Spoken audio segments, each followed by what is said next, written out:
adorar a Deus junto com os irmãos. A gente tivemos nos anos 90, a gente teve um tempo junto. Depois eu passei um tempo Alto de Olaria, né? Depois fui para Campo do Coelho, fui para Varginha, agora voltei para a sede de novo. E dá saudade dos irmãos. E sabendo que o trabalho do Cônigo foi reaberto, no meu coração veio essa palavra hoje, sobre a glória da segunda casa. Amém, glória a Deus. Quando Deus ele comissiona o profeta Ageu para trazer uma mensagem para aquele povo, despertar o povo estava desanimado, né? O povo estava, no nosso linguajar, um pouco preguiçoso, né? E Deus levantou Ageu no momento pós-exílio e deu certo para a glória de Deus, né? Deu certo para a glória de Deus. Não, eu falo baixo mesmo. Eu falo meio baixo mesmo. Depois de 65 anos, não aguento falar com muita força mais não. Mas o profeta Ageu, ele trouxe 3 mensagens importantes. A primeira mensagem que ele trouxe foi uma mensagem de reflexão. Capítulo 1, de 1 a 11, ele traz uma reflexão do povo. E depois ele traz uma mensagem convidando o povo para o trabalho. E a terceira parte, ele convida o povo para uma santificação. Esses 35 versículos que tem, 12 no capítulo 1 e 23 no capítulo 2, Deus comissiona ele para isso. Trazer o povo para uma reflexão, refletir, repensar e trazer o povo para animar o povo para o trabalho. E do versículo 10 até o 23 do capítulo 2, o povo é convidado a uma santificação. Por quê? Porque o povo veio do exílio e quando o povo começou a construir o templo, no ano mais ou menos 538, se não me falha a memória, Zorobabel vem com uma parte do povo, veio do cativeiro e começaram a construir o templo. Começou a construção da casa de Deus. Mas houve algumas coisas que fez com que o povo parasse aquela construção.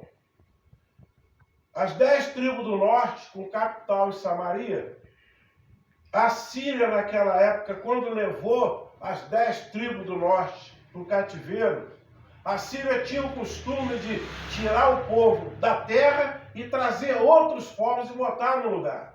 Eles trouxeram outro tipo de gente e colocou em Samaria. E fez uma mistura, casamento misto.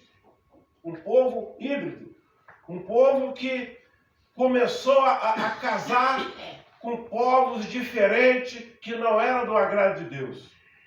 E dentro disso aí, se nós voltarmos lá no livro de Êxodo, capítulo 4, nós vamos ver que dali começa a surgir os samaritanos. E eles tinham uma forma de adorar que não agradava totalmente a Deus. E eles, vendo a construção do templo, eles quiseram ajudar na construção do templo. Mas Zorobabel, Josué, sumo sacerdote naquela época, ele não aceita a ajuda daquele povo. Porque a forma de adoração não era a forma que agradava a Deus.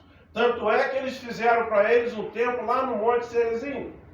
E agora, quando eles não conseguem ajudar os judeus na construção do templo, em Êxodo capítulo 4, nós vamos ver ali, eles vão até o rei Astaxés, trazendo para um linguajar nosso.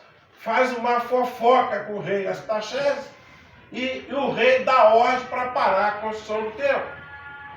O templo estava no alicerce, 2 anos de construção. E isso causou um desconforto muito grande.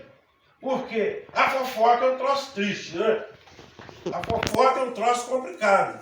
E isso, quando chegou no ouvido do rei Artaxerxes, ele dá ordem para parar a construção. No segundo ano da construção, foi parado, devido à atitude daquelas pessoas que moravam em Samaria. Aqueles que estavam lá no período em que o povo de Deus estava no exílio. E agora, com a paralisação do templo, ficou-se 14 anos o templo parado. Criou capim, criou tudo que tem direito nos 2 anos de construção. E agora Deus vai usar Ageu. Depois de 14 anos, vem um outro grupo. E esse grupo agora, com Ageu como profeta, ele começa a animar o povo. Nós precisamos construir o templo. O templo precisa ser construído. E o povo agora começa a analisar. Os mais antigos que tiveram o privilégio de ver a construção do templo de Salomão começou a trazer uma certa conversa para os mais novos. Os mais novos construindo o templo, feliz da vida. Depois de 14 anos parado, vamos construir, vamos louvar, vamos adorar, como nós estamos fazendo aqui hoje, louvando, adorando, glorificando o nome do Senhor. Aí vem aqueles anciões que era para ser um exemplo, que era para ensinar, que era para instruir, porque a Bíblia diz que os mais idôneos, eles têm compromisso em ensinar os mais novos, orientar os mais novos. Mas se nós voltarmos daqui em Esdras, nós vamos ver que isso não estava acontecendo. Os mais velhos, que era para ser um exemplo para os mais novos, eles começam aquele negócio de pé de ouvido. Se eles tivessem visto o templo que foi construído no reinado de Salomão, ele não estava perdendo tempo nisso aí. Porque agora o segundo templo estava sendo construído por pessoas pobres, pessoas sem poder aquisitivo. Não tinha a beleza que tinha no templo de Salomão, porque no templo de Salomão também, o império também injetou na construção daquele templo. Mas agora o templo está sendo construído por pessoas simples, trabalhadores, pessoas humildes. Então não tinha a beleza que tinha no primeiro tempo. Então começa um desconforto. A pior coisa que tem é quando os mais velhos, os anciões, não trazem uma palavra de edificação para os mais novos. E causa isso. Houve um desânimo no povo. Eles estavam felizes construindo.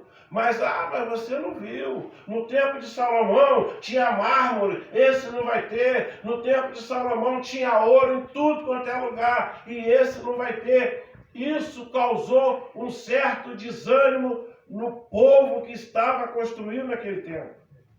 E Deus agora, ele chama Ageu e manda Ageu trazer no coração do povo uma reflexão. Vocês precisam refletir, porque o povo para a construção, desanima de novo e começa a se preocupar com a sua própria casa. Todo mundo se preocupando com a sua própria casa. Capítulo 1, versículo 3 diz assim: veio a palavra do Senhor pelo ministério do profeta Ageu, dizendo: é para vós tempo de habitar nas vossas casas estucadas? E esta casa que há de ficar deserta? Uma pergunta: o povo parou a construção e se voltou para sua própria casa. Vou embelezar a minha casa, não vai valer a pena, a gente não vai chegar a lugar nenhum, isso não vai render nada, isso aí é um serviço que nós estamos fazendo, estou trazendo para o nosso linguajar, é um serviço que nós estamos fazendo que isso aí vai parar daí uns dias, é melhor cuidar da minha casa, cuidar das minhas coisas, trazendo para o nosso dia não é muito diferente não, irmão. Não é muito diferente não. Você chama para o ar livre aí, muitas das vezes, vai 2, 3, 4, a maior parte está preocupado com a casa, outro está preocupado com o bem-estar, Se o carro é novo, dia de chuva, e a congregação tem lama, ele não tira o carro da garagem, preocupado com o seu bem-estar, igual estava aqui. E a casa do Senhor estava deserta. A casa do Senhor estava lá. Eu já vi isso, bota lá na traseira do carro, a serviço do rei. Mas não vai numa congregação dia de chuva, não carrega o irmão. Aqui não era diferente. A preocupação desse povo era com o seu bem-estar, porque o versículo 3 diz: eles estavam preocupados com as casas estucadas deles, embelezar sua casa, embelezar sua fazenda. Temos que ter a nossa casa limpa? Claro que temos que ter cuidado da nossa casa, mas a Bíblia diz que primeiro as coisas que vêm de cima.